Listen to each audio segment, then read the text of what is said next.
You say she's wrong for you. And yet you can't stop thinking about her.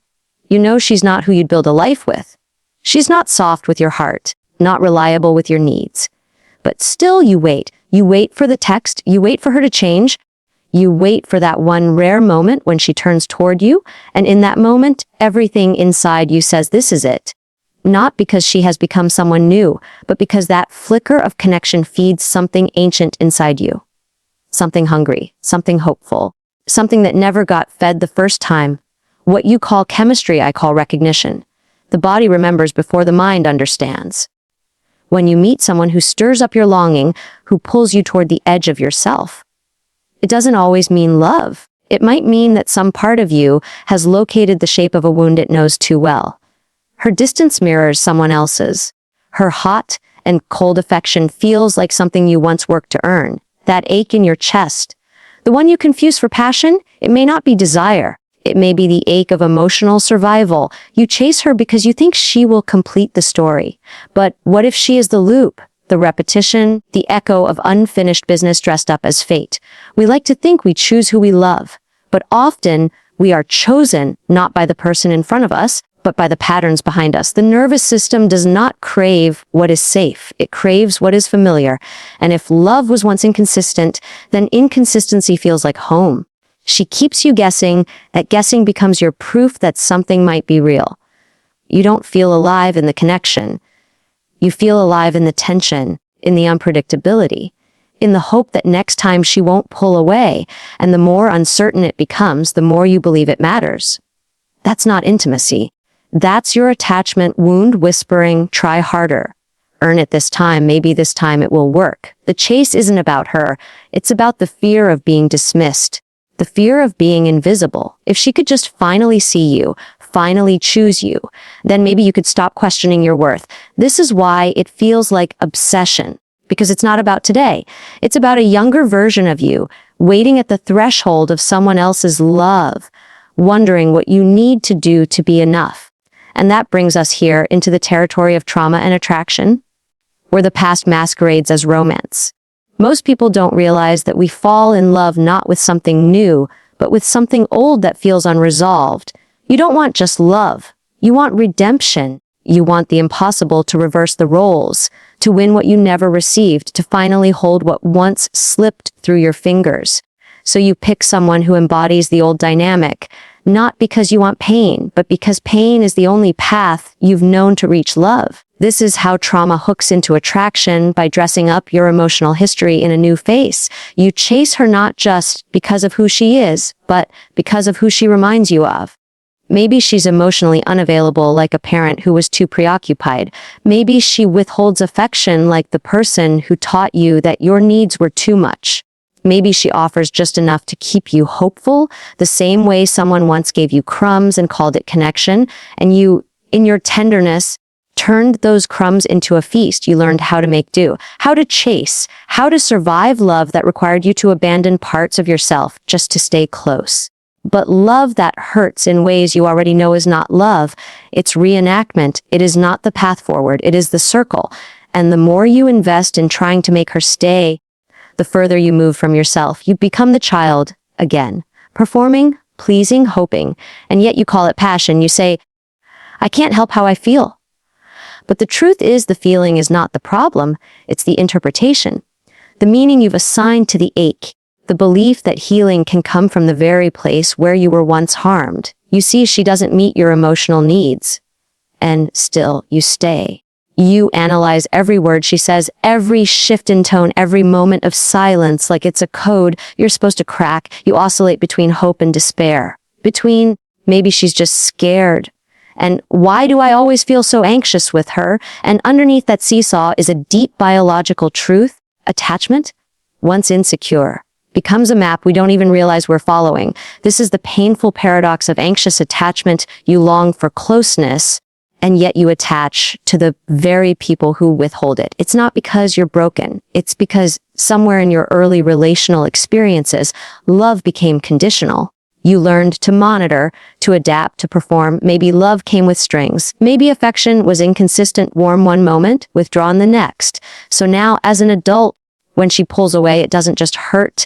It activates something much deeper, a nervous system trained to chase, to fuse, to fear loss. And here's the tragedy. When emotional unavailability shows up, your body doesn't interpret it as a red flag. It interprets it as a familiar opportunity, a chance to finally win the love that was once out of reach. So now you're caught in the loop. The more she withdraws, the more intensely you pursue. You think, if I just love her better, if I can just show her how safe I am, how patient I am, maybe then she'll open up. But emotional availability is not a prize you earn through suffering. It is a gift two people offer when they both feel safe with themselves and with each other. And yet you continue hoping that your devotion will be the medicine for her ambivalence. But your love is not a cure, and your loyalty does not obligate her to rise into the partner you deserve. This is where the pain sharpens. Your needs are not even that complicated. You want clarity, you want reliability, you want to feel secure when you lean in. But she gives you ambiguity. She speaks in maybes. She shows up when it's convenient and disappears when it's real. And yet, it is her absence, not her presence, that drives your attachment deeper. Because to the anxious nervous system, unpredictability is not repellent. It is magnetic. The inconsistency triggers a biochemical cocktail of dopamine and cortisol, reward and stress, which wires your brain to crave her more the less she gives. This is not love. This is survival masquerading as romance. You do not need to fix her. You need to see yourself. To realize that the part of you that keeps chasing is the part that was once left waiting. And no relationship will ever feel secure until you feel safe inside yourself, until you stop locating your self-worth in the mood swings of another. You tell yourself, if I can just make her love me, then I'll be okay. But okay was never meant to be something earned. Still, you return, text after silence, gesture after rejection, waiting for that one breakthrough moment, the one where she sees you, where she understands, where the pain finally gives way to connection. And yet every time you get close, she pulls back, and every time she pulls back, you dig in deeper. You don't walk away. You try harder. But beneath this exhausting pattern is not just attachment, it's identity, because somewhere along the way, you internalized a belief. If I am finally chosen by someone who doesn't want me, then I will finally be worthy of love. This is not conscious. This is not rational. This is a contract signed in childhood when attention was inconsistent or love came with performance or abandonment was disguised as normal. The child you once were learned to earn affection by abandoning themselves.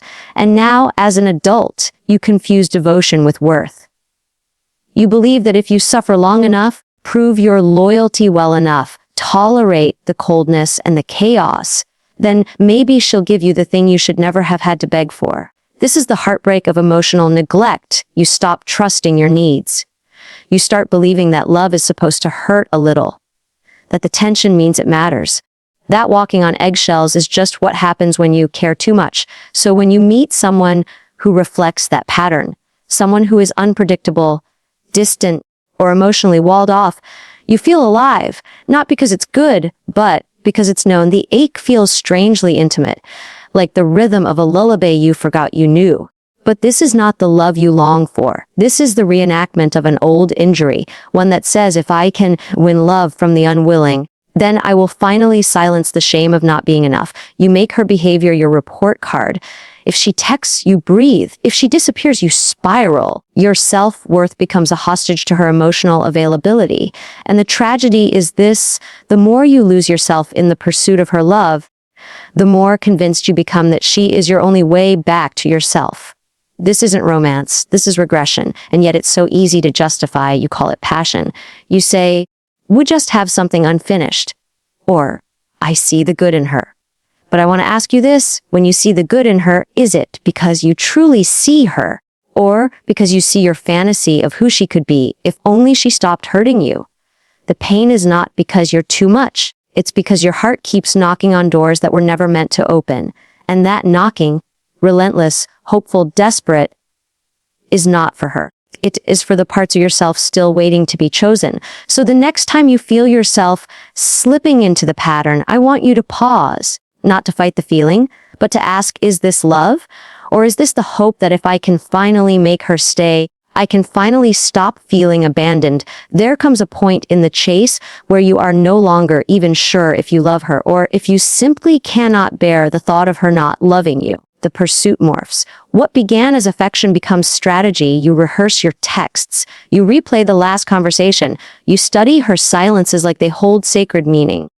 But underneath all of it is not devotion. It's a need to redeem yourself through her validation, because her rejection, her indifference, her inconsistency, they don't just hurt. They confirm the fear that has been with you far longer than she has. I am not enough. We often believe that if we can just get them to want us, then we have finally outrun the loneliness of childhood. But love rooted in ego repair will never satisfy. It may look like connection, but it is fueled by anxiety.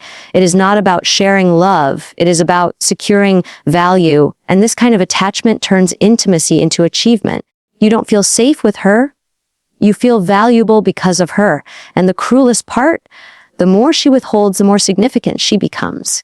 Your brain mistakes scarcity for importance. You think, if she's so hard to get, then getting her must mean something about me? But what if the challenge is not a sign of value, but a symptom of misalignment? What if the difficulty isn't proof that you must win her, but a mirror showing that your ego is driving the relationship more than your heart?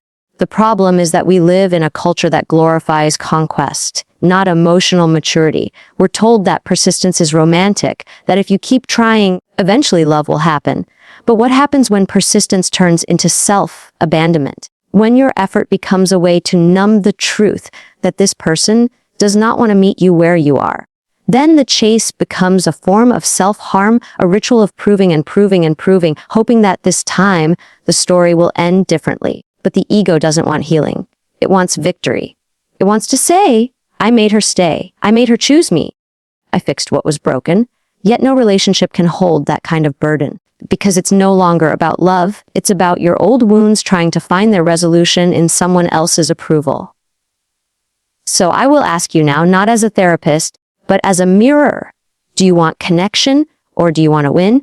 Because chasing her is not about her. It is about your story. It is about a younger version of you standing somewhere in the past, believing that if they had just done something differently, if they had just been better, quieter, smarter, stronger, they wouldn't have been left. They wouldn't have been ignored. They would have been chosen. So many people aren't in love with the person in front of them. They are in love with potential, with who she could be if only she softened, if only she healed, if only she loved you the way you love her. And in this way, the relationship becomes a kind of emotional investment portfolio. You stay because of what you hope it will become, not because of what it is. You cling to moments, flashes of connection, rare tenderness, a single night where she finally let her guard down. You turn those moments into proof that you're not delusional. Proof that she does feel something. Proof that your pain has purpose. But let me tell you a truth that will hurt before it frees you. Potential is not partnership. Who she might become cannot love you. Who she sometimes is when she's afraid of losing you. That version cannot hold you in your most vulnerable moments. You are not building intimacy. You are constructing a fantasy and calling it love. And each time she returns, just long enough to stir your hope, you ignore the pattern. You tell yourself, it's different this time, but it's not. What's different is how good you've become at tolerating less and calling it growth. This is not about her character. It's about your refusal to accept reality when it contradicts your longing. We don't fall in love with people as they are. We fall in love with the stories we create about them. And the more emotional deprivation you've survived, the more seductive the story becomes. You don't just want love. You want repair. You want the ending you didn't get. And so you project all of your unmet needs onto her. You imagine that if she just loved you the way you love her, then everything in your life would finally make sense. The pain would be justified. The waiting would be worth it. But what if she is not the person who gets to love you into wholeness? What if her role in your life was never to stay, but to show you where you still abandon yourself? Every time you excuse her emotional absence by saying she's just scared, you are turning her avoidance into a virtue. You are dressing up neglect as depth. But real depth is not erratic. It does not punish vulnerability. It does not ask you to shrink yourself just to stay close. When you love someone's potential more than their reality, you are not in relationship with them. You are in relationship with your own unhealed dream of being finally truly loved. So I will ask you, not as judgment, but as an invitation, do you love her, or do you love what you've made her mean? Because your longing is real. Your hope is real. Your desire to be met and known and claimed, that is sacred. But if you keep placing those needs in someone who cannot or will not meet them, then you are not loving, you are waiting. Then we continue into the space you fear the most, the silence that comes after you let go. The terrifying quiet where no one is chasing, no one is withdrawing, no one is hurting you. But also, no one is distracting you from yourself. Letting go is not hard because of her. It's hard because of what her absence exposes.